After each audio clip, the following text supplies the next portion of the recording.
Greetings, everyone. Welcome to Catalyst Energies. My name is Dee. Thank you for joining me. I am so grateful that you are here. Welcome to this full moon forecast for all the signs this time.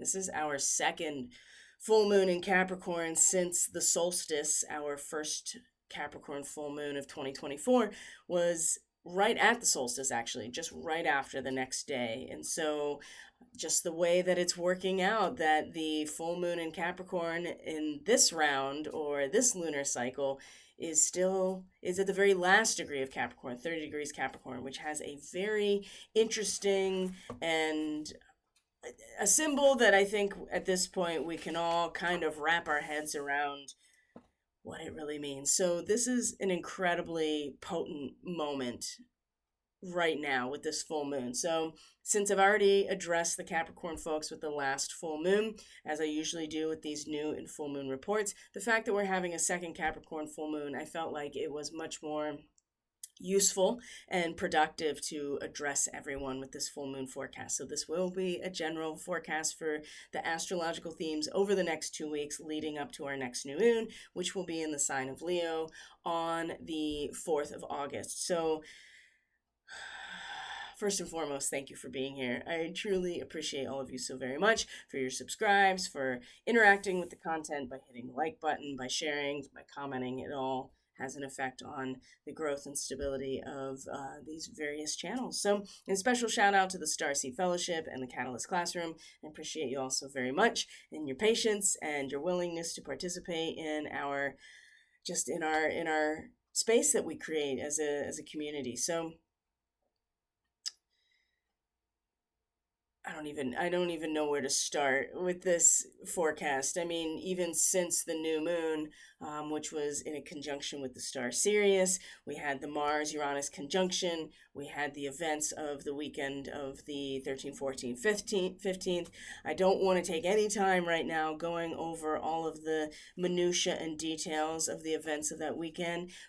Only to say, and I mentioned this in the weekly astrology report for the Starseed Fellowship, that the connections to Donald Trump's chart with the attempted assassination, regardless if you think it's staged or not, what is definitive is looking at the way that those current astrological transits at the time lined up with his natal chart. It was so obvious that, at least for me, that I felt like I overlooked what could only have been a planned event based on all of the symbolic references to the astrology current and into his chart. So that's something that if you're interested in astrology and in general and learning things and being able to look at different charts and extrapolate, this is a great opportunity to find his natal chart. You can find it very easily on astro.com, and he does have a birth time, and so you have the exact ascendant, which is 30 degrees Leo, the star Regulus, the heart of the lion. So, but there's everything that had to do with that Mars-Uranus conjunction connected to the star Algol, the placement of that astrological event, how it interacted with the rest of his chart. Like I said, it was too obvious that I just completely overlooked it, but everything really stacks up to, well, of course, this is when this event would have been planned for, right? Whether, and I'm not here to talk about my personal opinion about that matter or what is or what isn't. That's for each of us to discern on our own and find out what is meaningful about those situations in reference to our personal life and our soul's evolution and journey. So that's what we use astrology for. It's a temporal map to help each of us in this process and to make sense of events and to look at the blueprint, look at the map. There's been a couple events in the last few months that have happened out in my muggle world, if you want to call it that, the normie world, where certain events had transpired, and knowing what was happening astrologically on those days and observing the behaviors and the way and the decisions people made, I would basically forecast it and be like, oh, this is probably not likely going to happen, or this is, the way this is going to transpire is not going to be the way that it's being thought about. And in at least two of those instances where I was very direct in my forecasting. It turned out that I was right, and people are like, "Oh, you're clairvoyant." And yes, I mean we all are to a certain extent, and some people are just tapped into that skill more than others. But usually what I would say is, well, I just know how to read the map, and that's what astrology is. So if you're new to astrology or you're finding yourself interested, just know that if anybody challenges you or wants to understand how astrology can be actually useful and constructive, that's one way to put it. It's a temporal map. And certainly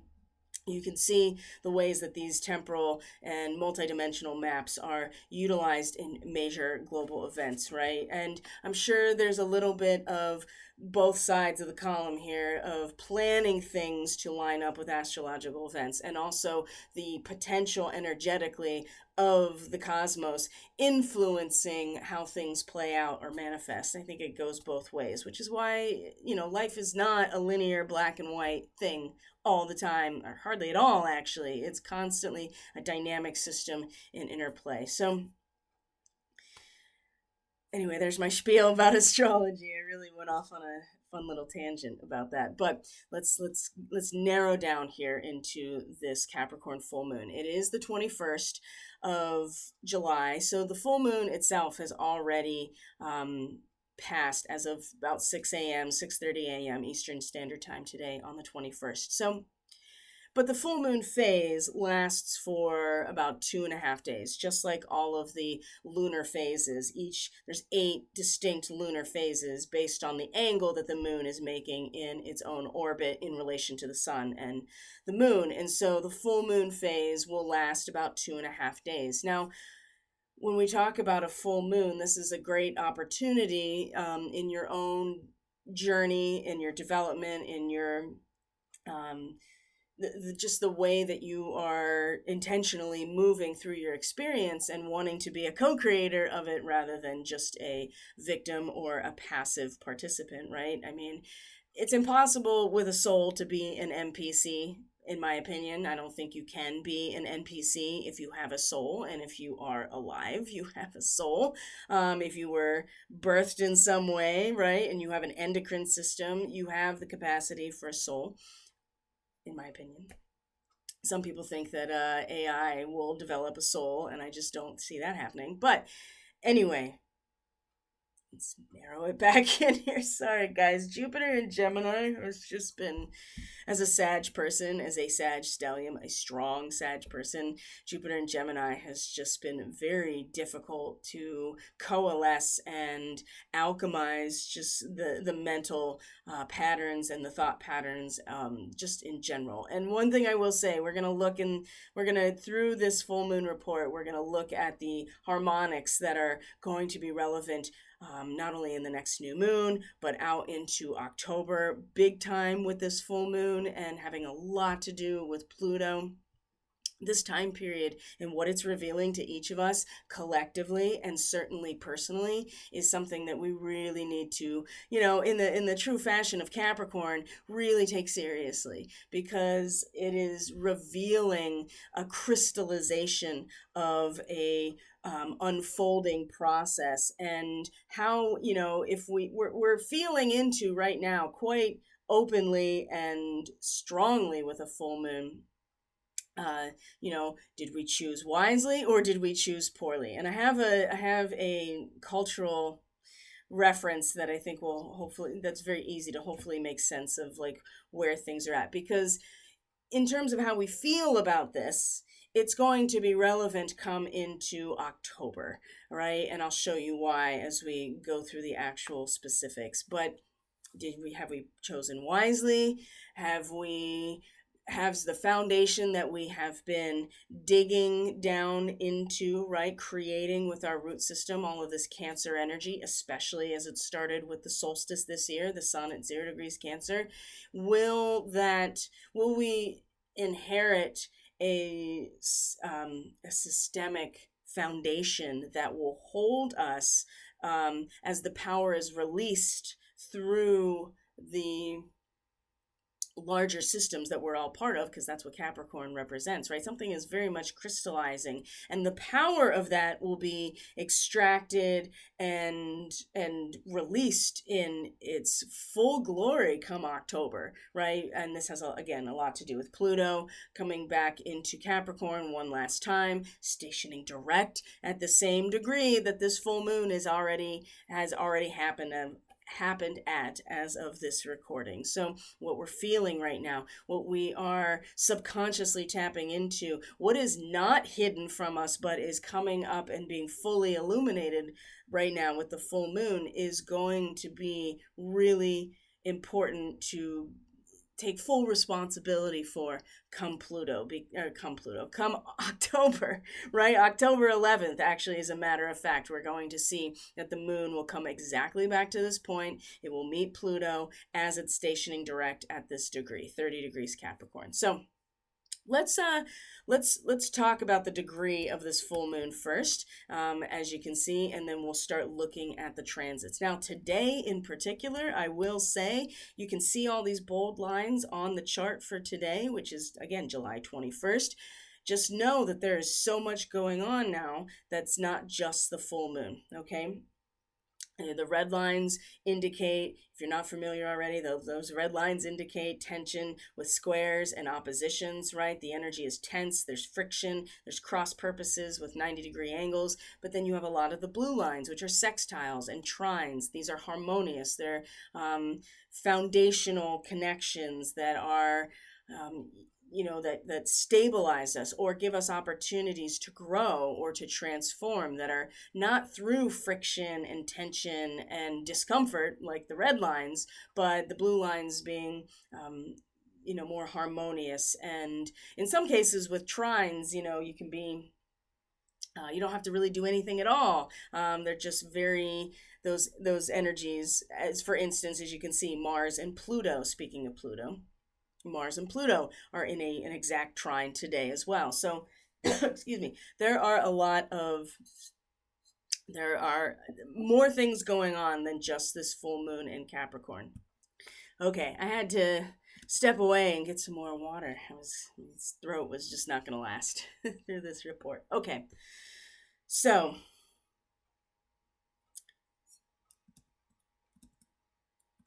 let's start with the full moon itself, right? 30 degrees Capricorn. Basically a secret meeting of men responsible for executive decisions in world fairs, right? Sounds like the cabal to me. But the other side of that, because there's a spectrum with all of these degrees, and the symbols attached to each degree, which is called the Sabian symbols, if you're unfamiliar. So, or an astrological mandala. So each degree of each sign has its own image attached to it that communicates or transfers an abstraction of experience. So 30 degrees Capricorn is that secret meeting. It is that executive power. It's the board of directors. It's the cabal at the top of the pyramid. But or an inner government, right? Now, for the better or for worse, right? This is something that we each have to kind of figure out.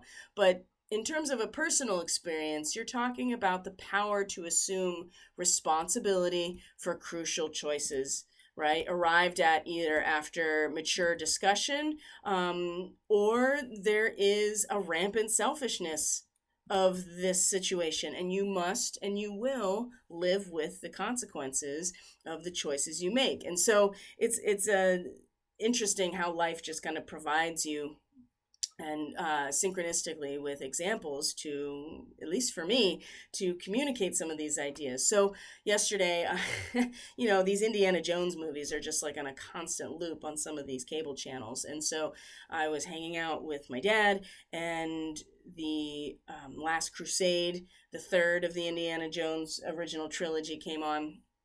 And at the end of the movie, right, the search for the Holy Grail, which is actually really pertinent too, considering that the sign of Cancer, right, the sun is at the very last degree of Cancer right now. The sign of Cancer does represent the Holy Grail, right, the womb, the cup, the container, the vessel that holds the vulnerability, holds the spirit, right?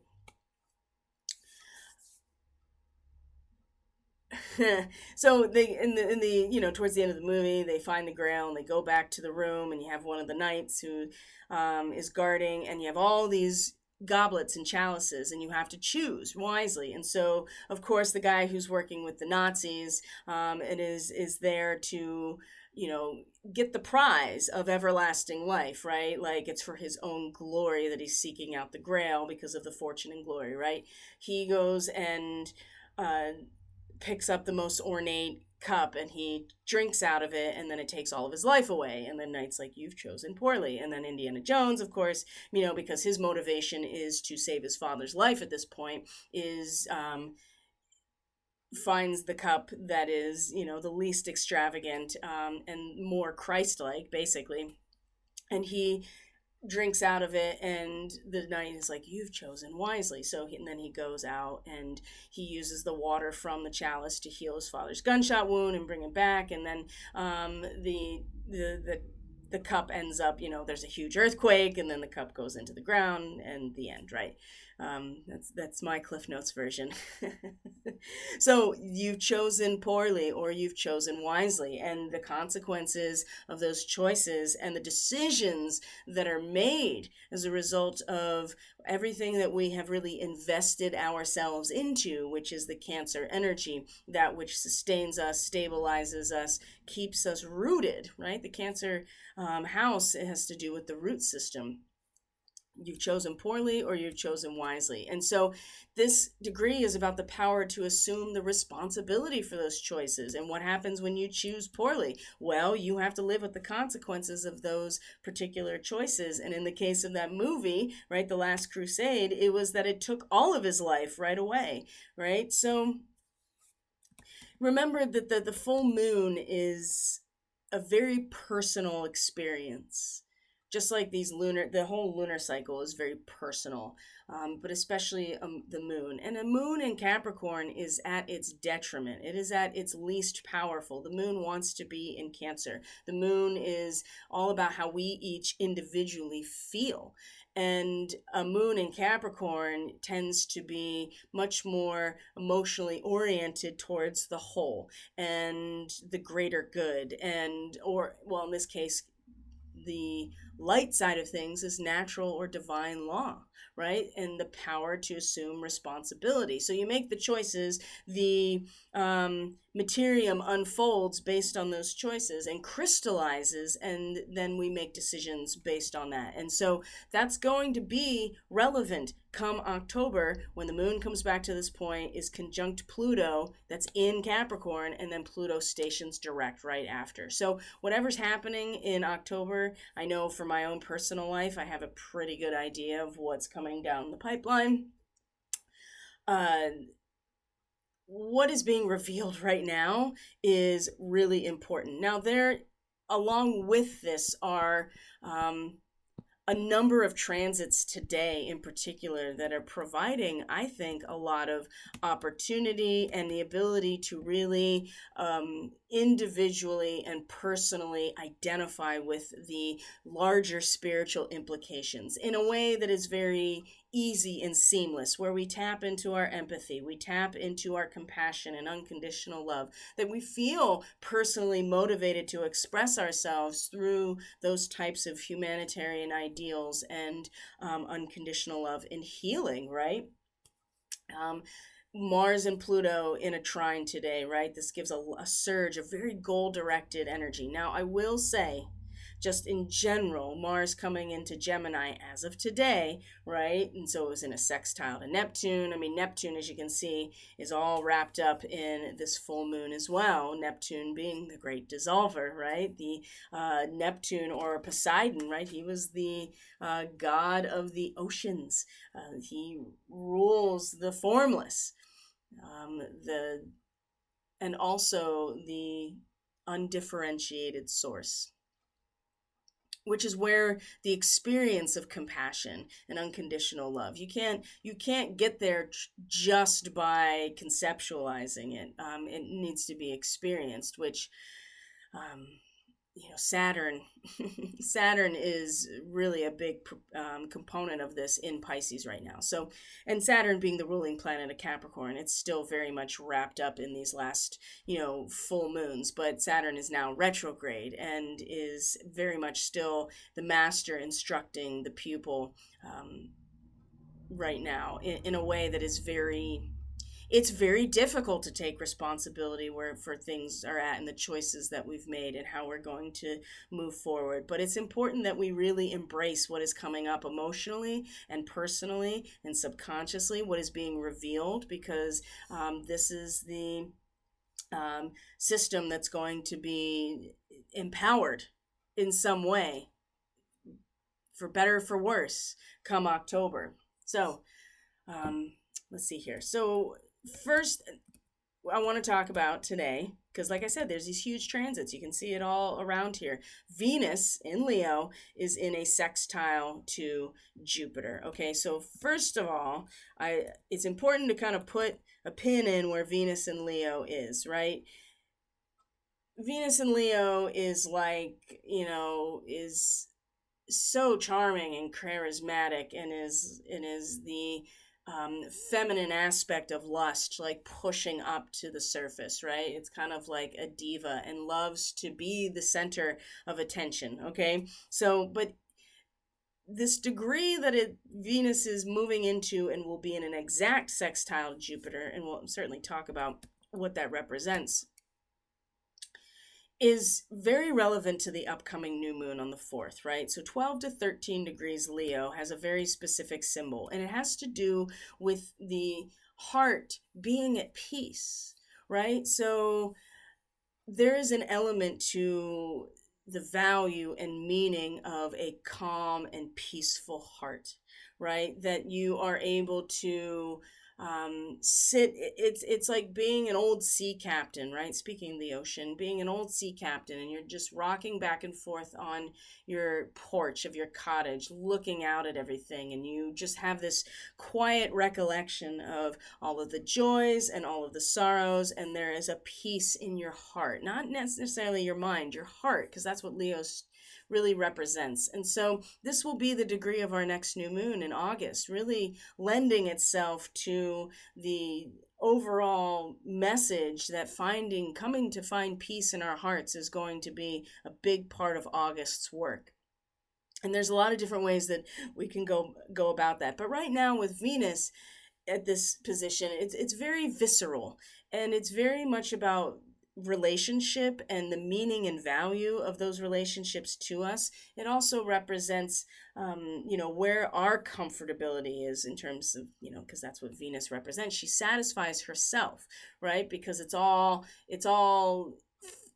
physical, but it's all instinctual as well. Venus ruling Taurus, for instance, which is where Uranus is, and Mars just came out of there. So this sextile to Jupiter today is an important thing also to keep in mind. So we could get overwhelmed, I think, with this moon in Capricorn with there's no way to do anything about the decision that is made in the final hour, right? The judge, pounds the gavel, and this is it. This is the sentence, right? The materium or the outcome of natural or divine law has crystallized, and we have to take responsibility and assume that power. That's the other thing too, is the power comes through Capricorn, right? It is the power of the ancients. It is the power of the root system. It's the power of the whole structure itself.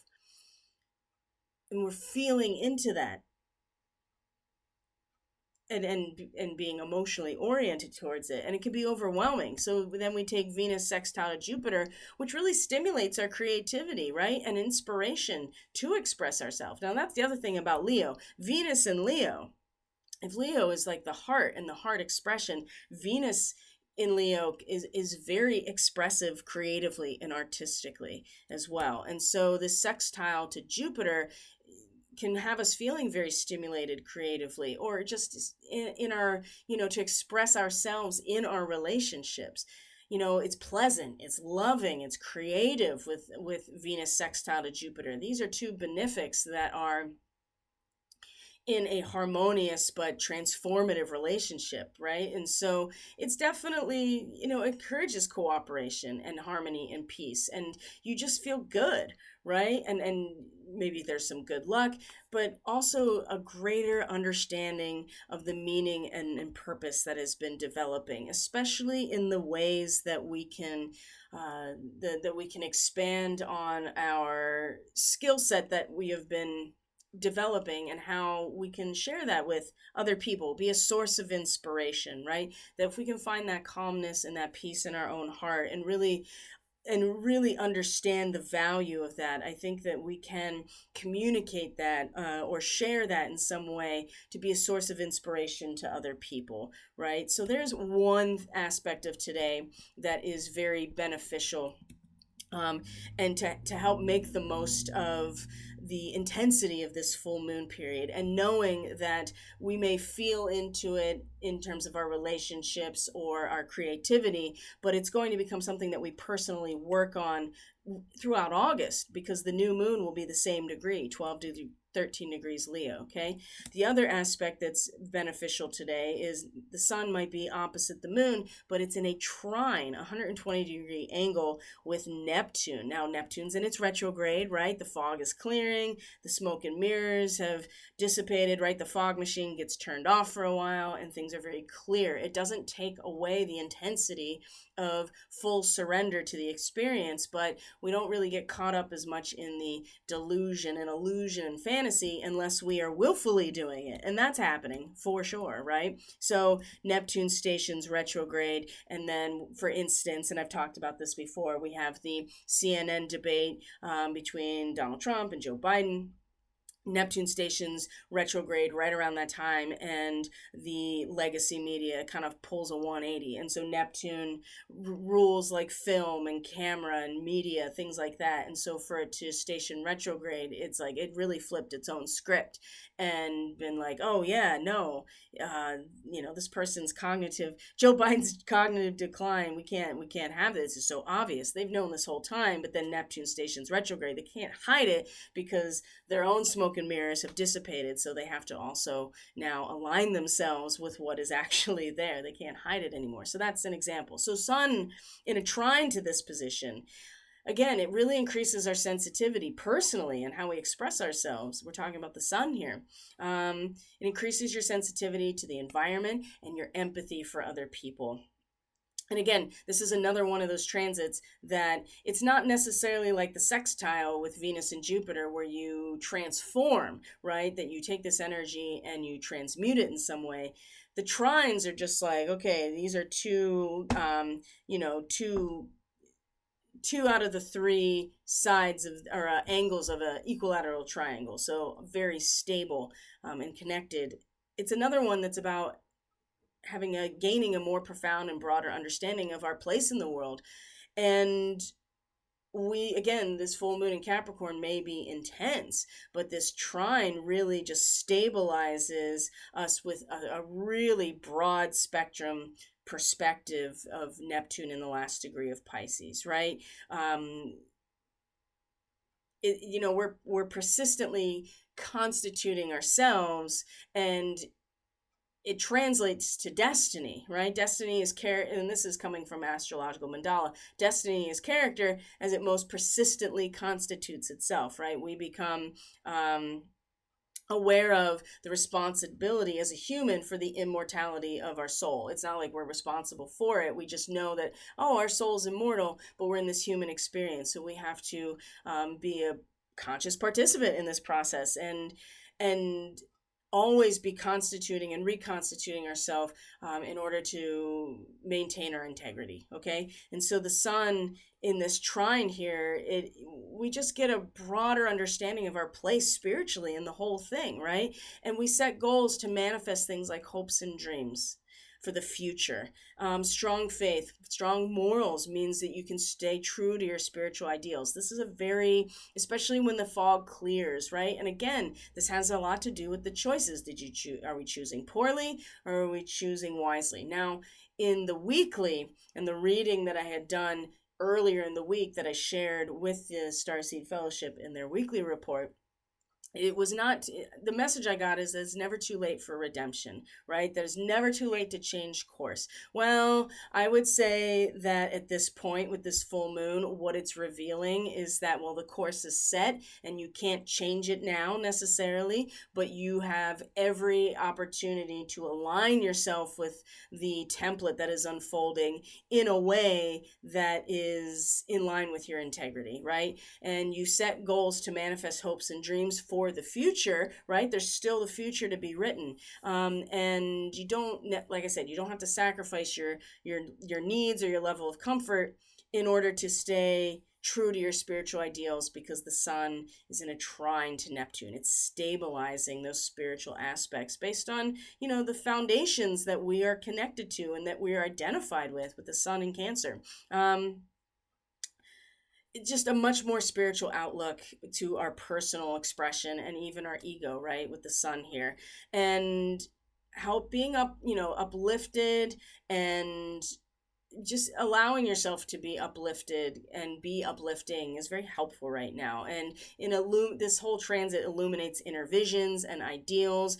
It's important to make time and space for the reflection and contemplation of this, right? Now, this will be very difficult because you also have today Mars in a trine to Pluto. Now, Mars has moved into Gemini, and I suspect that there will be a lot of restlessness in the mental realm. Information is going to be moving very quickly. There's going to be a lot of determination backing communication or thought processes or just processing things. I also feel like a lot of information can be kind of forced out, right, with Mars in Gemini. Like there's a lot of output with Mars. Obviously, it's the electrical spark, and so there's momentum with Cardinal Aries. That's Mars, what Mars rules. So I also suspect there can be a lot of push out or output of information with Mars in Gemini. It also, a lot of, the contention of black and white thinking and the dialectic, and being very pushy about it because it's Mars, right? There's a warrior element to Mars. And when you're talking about the dialectic of ideas, there's a lot of contention here. And you don't want to necessarily get yourself pulled into that entirely. But the trine to Pluto is like certainly a tremendous surge of goal-directed energy. So you could feel very kind of like, just empathetic and really illuminated spiritually, and kind of had this whole broad perspective of where you belong. And then Mars and Pluto is just like, okay, now, there is energy to act on things, especially mentally, right? Because Pluto is still in Aquarius. It can be very assertive and direct without really being very threatening. It's very non-threatening at this point. And so it says that conflict is unlike, number one, it says, this is just notes from various sources, that there's not a lot of conflict because it is a trine, right? There's not, even with Mars and Pluto involved, they both rule Scorpio, by the way, right? Death and rebirth, and the drive and hunger that Scorpio represents to get at something deeper or get to the bottom of something. These two are working together, right, to achieve something, to especially a desire, but it's still very harmonious, right? This is a great time to stand up and be counted, to eliminate obstacles, and specifically at 0 degrees Gemini. I mean, you're kind of getting the opportunity to see the entirety of the unconscious structure without getting pulled into it, right? It's like the glass bottom boat. And so this is a great opportunity to do inner work as well, especially with Pluto and its retrograde. There is a whole new way of maybe addressing what has come under the chopping block in terms of ideals, right? Because Aquarius does represent a lot of ideals, human ideals, the ideals of civilization and their durability.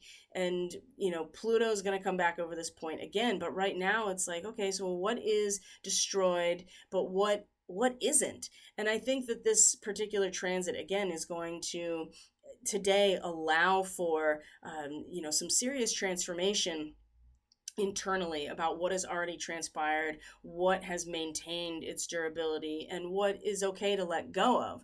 And that's the case with a full moon no matter what. It's like, okay, we've manifested, and now, things are manifesting, and now we consciously engage what has come to fruition, right?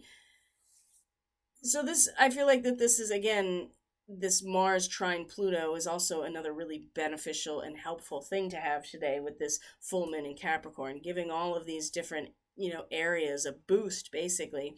And there's just this really increased passion and desire to achieve something and to really get at the depths of something and research something and investigate things and become very single-minded and focused about uncovering things and seeing and being able to tap into the bigger picture that is often hidden below the surface without getting pulled into it necessarily. I think that this is all of these things today today, the 21st of the full moon, are very beneficial because by tomorrow, the sun is going to move into its home territory of Leo. So now we're coming into Leo season, which is going to be, as per usual, just very combust and intense.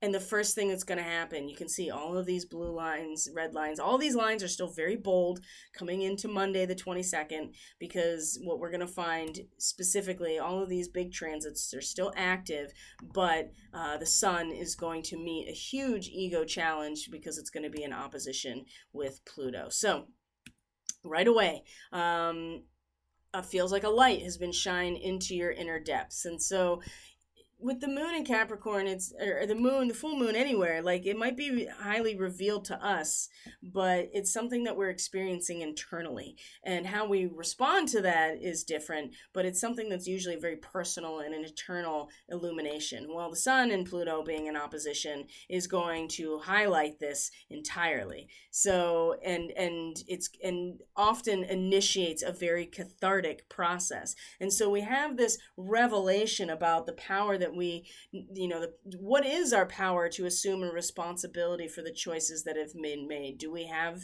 that power? What is it based on? All this Cancer energy of where we are rooted.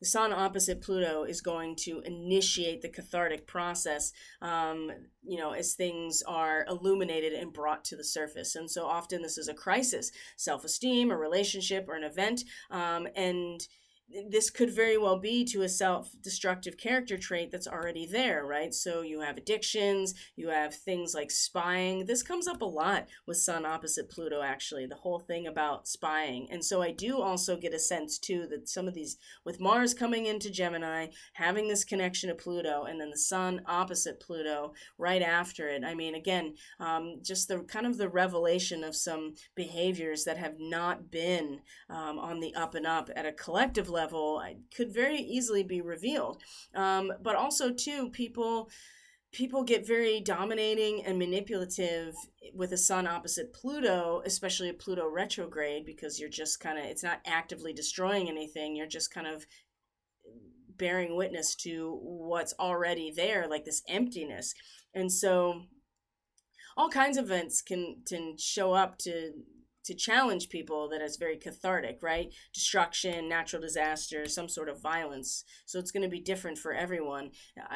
How this transpires out in the collective. Again, I do feel like with Mars coming to Gemini and this connection to Pluto overall in Aquarius, which is the human collective consciousness and our networks, right? I mean, after what happened with CrowdStrike this past week, all of this Aquarius energy, and the moon is now in Aquarius. I do get the sense that the sun in Leo opposite Pluto is going to bring something up about these networks of spying or attempting to maintain that control in some way.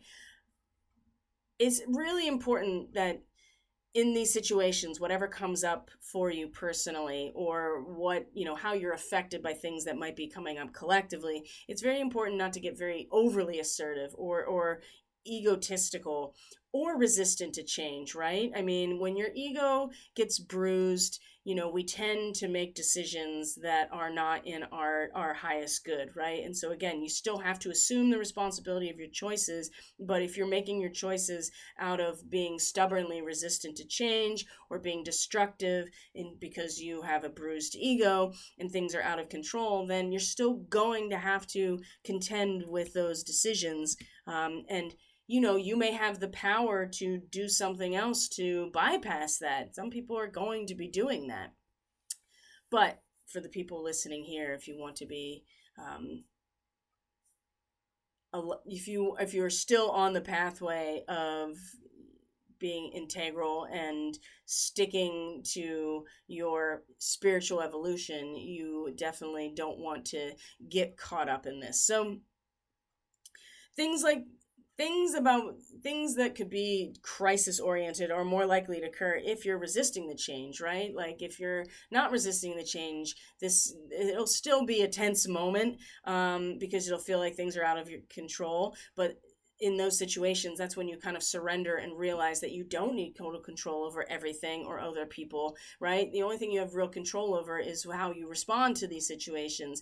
And so you might have a bruised ego during this transit, but the positives here is that it opens us up to change. And so change may be forced upon you. It's definitely a possibility here.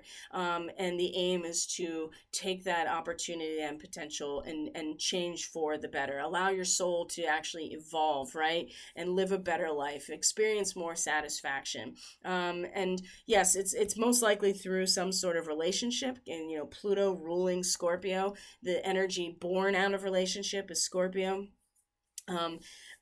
So it likely it's some kind of relationship, of course, that and how we personally are invested in it. But I would also say if there's something much bigger collective that happens, try not to get pulled into the fear aspect when you feel out of control about the situation. So that's right as the sun comes home. That's the other thing. The sun in Leo is at its glory, right? And so the ego aspect is going to be very difficult to manage when Pluto is just like, yeah, but look at what's been destroyed. I think that ultimately this tension will allow people to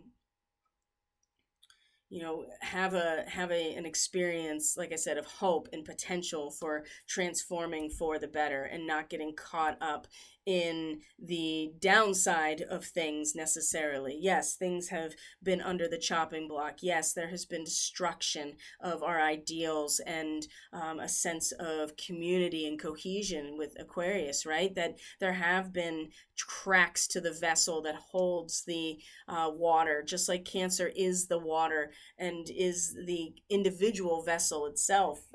We all are going through this in some way.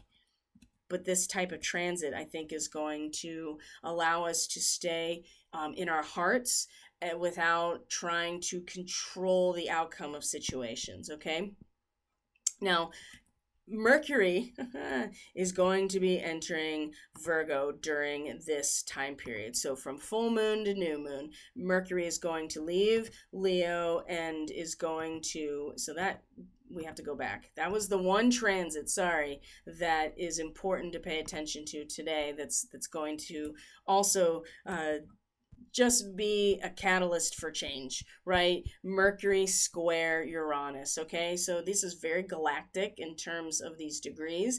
27 degrees Leo, you're talking about galactic connections to Atlantis, and also connections to Orion. And of course, Uranus is in conjunction with the Pleiades, so the storyline about what's happened in Atlantis versus the intention of the Pleiadians and the Lemurians, for instance, right? If you're into that whole narrative of distorting and exploiting the natural energies as and where that led to, as opposed to being in harmony with it. This Mercury square Uranus is, I feel like, bringing up, not only bringing up this story, but is bringing, it's gonna be, it's hard on the nervous system. Let's put it that way. Mercury being the individual consciousness, and Uranus being the collective consciousness, right, ruling Aquarius. So the heart versus the entire cardiovascular system. And so the heart and our mental energy in terms of our creativity, our self-expression, our passions, right? Leo energy, there's a lot of excitement and change that's coming with this square, which is today as well. And so there can anything from mishaps into communication, on the internet, misunderstandings leading to arguments, missing vital information, easily offended and offending people. But it also, again, these squares with Mercury and Uranus allow us to view things from a different perspective, right? Original ideas and breakthroughs. So yes, it's going to be hard on the nervous system. Yes, it can cause some anxiety, mentally, right? Excitement and changes to things like a daily routine and interactions, right? Nervous tension, and upsetting news, right? We can get upsetting news today, especially with mentally that we're attempting to, look at situations as opportunities and new cycles that we can be challenged by. But then also Uranus, in this position of like, well, for the real shift in perspective, there's something that needs to be let go of. That's part of the process, right? How do we lean into this discomfort of like mentally each of us being focused on the new challenge and being illuminated, whereas Uranus is like, well, there are upsets to there are things we need to detach from. There are aspects we need to remove from our experience and do it peacefully, do it in a way that is meant to be an adjustment, as opposed, and Uranus is not making this easy. I mean, this is where Mars and Uranus were conjunct, and then we had the assassination attempt, like literal trying to take his head out. So I think this square, as upsetting as things have been, like we can still mentally wrap ourselves around, okay, this is, we're the dawn of a new day here. There's a daybreak here, but it's not exactly easy. We can't just be focused on that, because Uranus is like, there's still a ripple effect here, and still things that need to be released and let go of. So there can be all kinds of nervous tension around this today as well. And I think, again, this is about being able to view things from a different perspective. It can lead to original breakthroughs and original ideas. And yes, there's anxiety and stress with a Mercury square Uranus, but it can be alleviated maybe by postponing things or not trying to force things, maybe checking twice before you make a really bold statement, or maybe you have to double check some sort of travel plan. Maybe avoid making spontaneous decisions, right? But allow the flexibility within yourself and in your own heart to be able to see and conceptualize things from a different perspective. Maybe just being open-minded and flexible with unexpected events, right? Things breaking down or whatever.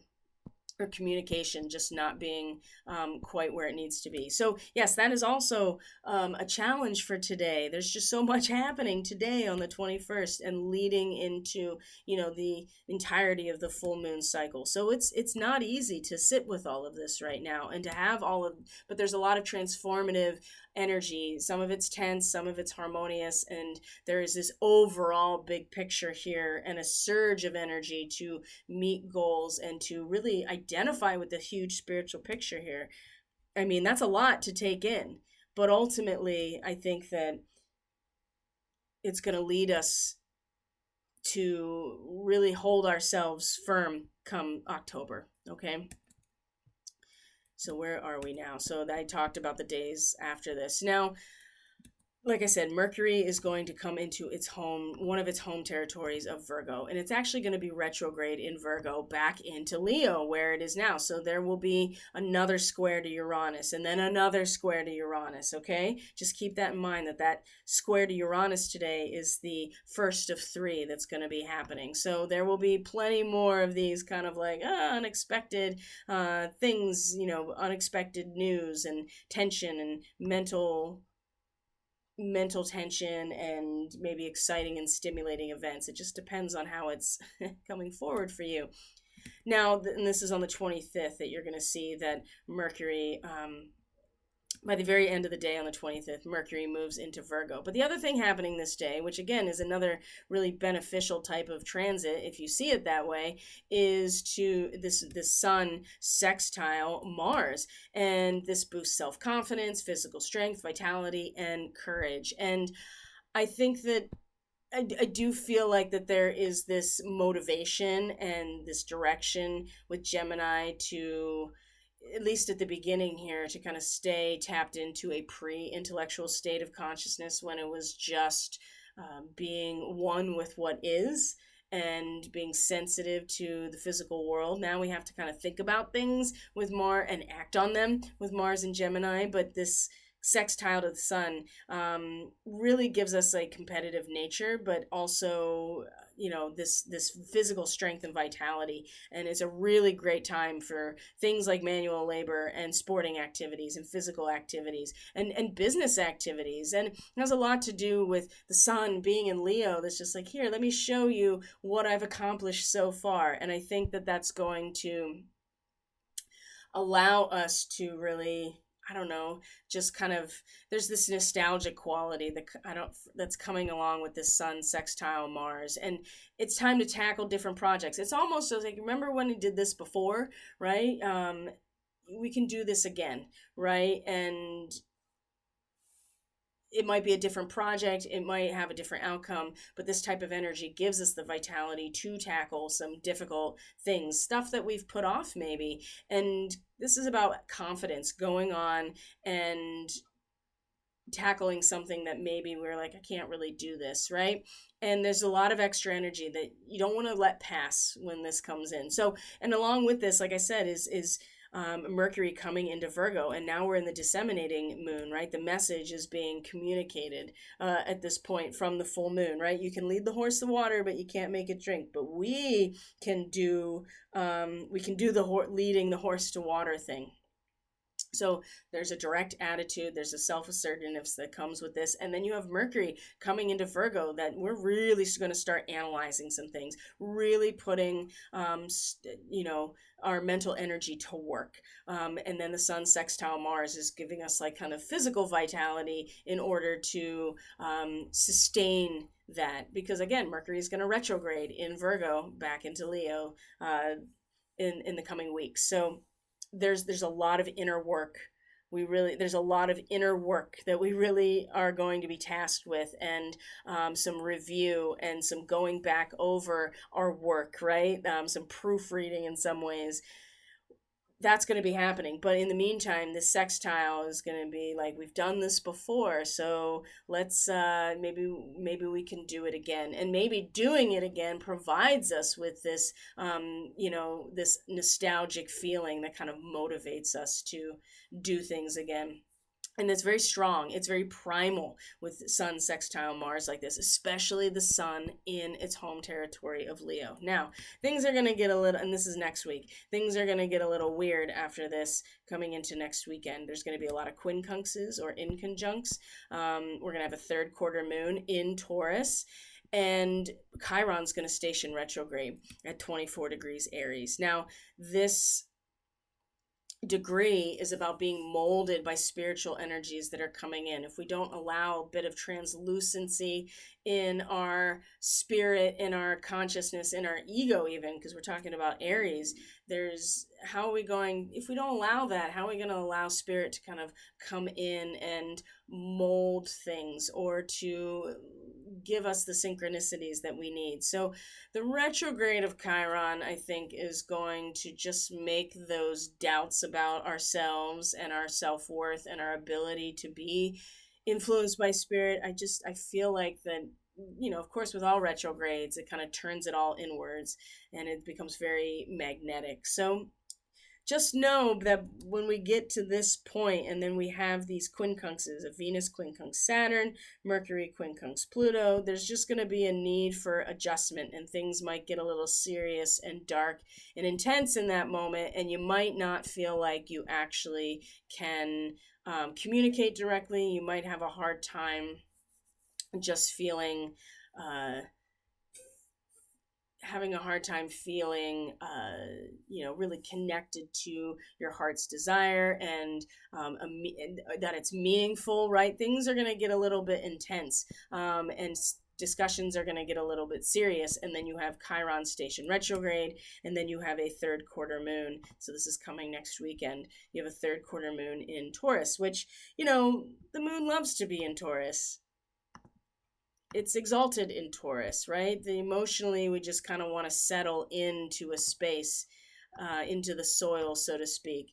But these degrees are really important to pay attention to. The sun, it's 5 to 6 degrees Leo. We're coming into orb with the Beehive cluster. So that's something that's definitely worth looking into. If you haven't, the Beehive cluster is in the Cancer constellation, and it's the manger in a lot of ways. That's actually I think the Latin name of the Beehive cluster. I think that's what it breaks down to, is the manger, and it is in the Cancer constellation, so it has something to do with the cradle of humanity and the human heart and the experience of love and expressing our soul, right? Because that's what happens in Leo. The heart's desire is really spirit moving through us, and the kundalini rising and our true nature coming up to the surface. Okay, so, and that is stimulated by passion and creativity and authenticity.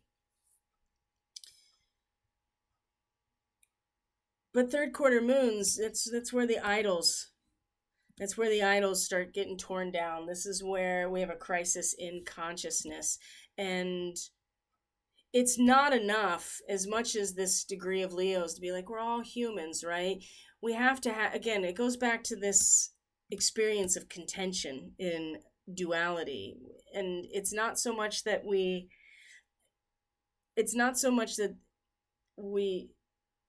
there's a lot of focus on the Hegelian dialectic without really going further into the necessity of polarity in a material universe, right? If we look at our universe as an electrical universe, then duality and polarity is inherent in the very nature of how it's all held together, because it's about charge, positive and negative charge that creates magnetism, and then we go from there. So it's the relativity of social values in the human heart is very much something to be aware of and to identify with, but also to know that it is necessary, this contention. And not only that, but we have to, I would say, with the moon in Taurus, it's like, what's the bridge? How do we bridge the gap? How do we emotionally bridge the gap? We can understand the need for the contention, but that's without bridging the gap, then you get caught in the feedback loop of the Hegelian dialectic of problem, reaction, solution. It's about, conquering obstacles by bridging the gap, right? It gives us something to work towards. And I think that's going to be very difficult, especially with Mars and Gemini. I just got to be real. It's going to be difficult not to get caught up in just the black and white and finding ourselves, am I on this side? Am I acting on this side? Am I on this side? Am I acting on this side, right? And just back and forth and not even sure how to act, possibly, or to get very restless about all of these things. And it's not enough, as much as we want to, as much as our hearts are like, it doesn't matter if you're conservative or if you're a progressive or a liberal. It's in the tension that, the human heart is able to release its, its authentic voice. The challenge is necessary, but we still have to find a bridge emotionally. There still has to be a bridging of a gap, and that's going to be the crisis point. And the Chiron retrograde is just going to make those wounds of trusting spirit that much more tender and obvious within ourselves. And I just get the sense that we get to this point and we're like, I can't do it, right? I can't do it. I don't know how. I can't feel how we're going to bridge this gap. I don't know how I can take responsibility for these choices. I just don't have it. I don't know if I can do it. I don't know. I do feel like it's going to be very difficult coming next weekend and these quincunxes, right? But then there is a moment of like stabilization, right? Venus, on, the 30th is going to come into a trine. Now, what I will say about Venus and Chiron when they are together, it tends to bring up a lot about Kundalini energy, okay? And Venus being in Leo, which is when the individual Kundalini awakening happenings, right? The Kundalini opens, the serpent rises, it hits our heart, we're radiating out, and then it comes up and it opens the third eye, but it comes to the heart center first. Venus in Leo, I mean, it is the lust card in the Thoth Tarot is the perfect encapsulation and symbolic representation of Venus and Leo. And in fact, in the reading that I did before I got on here to record, just to give me an abstraction of what I wanted to really communicate here, that was the center of all of it, was the lust card, which is 11. And in the image, if you've ever seen it in the Thoth Tarot, it is this woman riding a multi-headed beast under the surface, and she's pushing this throbbing seed up from below the soil, just like the Kundalini through, either Kundalini yoga or through some sort of tantra, right, is released from the sacral chakra, right? It's the cerebral spinal fluid that is now coming online and spiraling up. This trine to Chiron is going to be a moment of stabilizing this energy, totally concentrating that energy in order to kind of push out all of the extraneous noise and the script that keeps running through our heads about being not good enough, not our self-worth, right? That spirit is that, or we can't hear spirit. Right, with Chiron here, it's just all that doubt and wounded aspect of ourselves. This Venus trine Chiron, I feel like, is really going to help stabilize that come next Tuesday. Total concentration to the extent where we just push out everything else. But in that process, we are then able to hear not even hear, but to see and to experience the influence of spirit in its most subtle way. Because right now, I feel like we're really struggling to experience it or to think we're even worthy of it with Chiron involved. On top of that, the next day, speaking of another fire trine, is that the sun, as you can see, is coming into aspect with the nodes of the moon, right? The trajectory of the soul in coming out of its past and into its evolutionary future. And the sun in Leo is going to trine these two aspects. And again, this is, we gotta, if at a soul level we're being pulled in a direction to really right this moment, to really focus on the whole, right, to look at the whole picture within the crystal ball, for instance, not get caught. There's no extraneous details with using your peripheral vision to see the whole issue or the whole picture, or the issue, depending on what you're focused on. The sun is going to be like, and now we have this controlled breathing. We have this controlled experience. Whatever our practice is, it's about using that controlled breath to shape things into something beautiful, whether it's our artistic expression, whether it's our heart's desire, whatever it is. And it comes it comes through by really focusing on the big picture at a soul level, looking into our own clairvoyant crystal ball, so to speak, and not getting pulled out, because that's the thing, like you get so, and again, Mars in Gemini is going to make this kind of difficult if we don't really harness this trine with Pluto today, right? That you get very goal directed, you get very focused. Now, granted, right after this, Mars comes into aspect, of course, with the nodes as well on the 1st of August. Now we're getting into our balsamic moon at this point.